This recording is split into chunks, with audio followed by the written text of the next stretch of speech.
Here are four modern-made feathery golf balls. These are the type of balls that were used up until about 1850 for hundreds of years before that. The only two that are in production are the two you see in the foreground. We're going to show how these golf balls perform. And this will be the last time I'll be testing like this.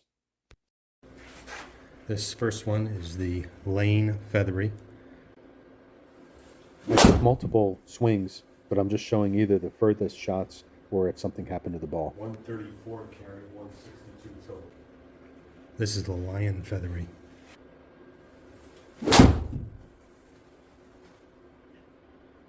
118, 147. Ah, shit. There goes that test. That's toast. That is done. Completely. So I only got one ball tested out of that. Next is the Phil Mason Feathery. I think this was made in the 90s or 2000. Solid sounding. Very nice. 128, 157. I felt pretty good there. 121, 147. And, okay, I better stop. This one, the seams are starting to fall apart.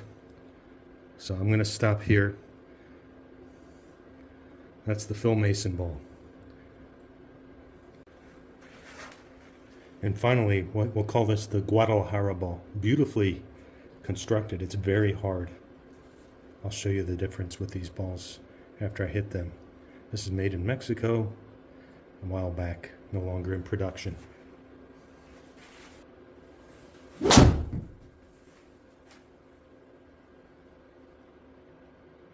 138, 152. It's holding up excellently. I'm tempted to hit one more. I know I can hit it better than that. Solid feel. Oh, check that out. 141 carry, 159 total. The pink that came off, they warned me about that on the instructions, but it's holding up so far. Give it another shot. Look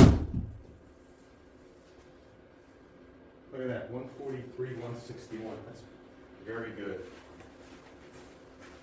Paint's coming off, the ball's still holding up. Try one more here.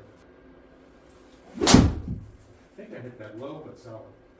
Yeah, 140, 153. 140 carry, 153. Oops, shoot. That's the end of that trialing. That's starting to fall apart too. Starting to see the feathers. Well, there are feathers in there then. So, you can see those. You can see the feathers in there. So that's the end of that trialing. Okay, here are the four balls. This is the Lane. Here's the sound. Lion. See the crack there. But it's very hard. Phil Mason. Very hard. And the Guadalajara.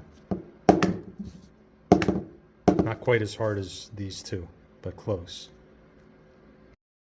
So I don't know how accurate this simulator is comparing these feathery golf balls. But when I'm hitting the gutta percha balls, the distances correspond very well to my real world distances. The Lane ball is the softest ball, but it's also the most durable. The Lion is the smallest ball and probably the hardest as well.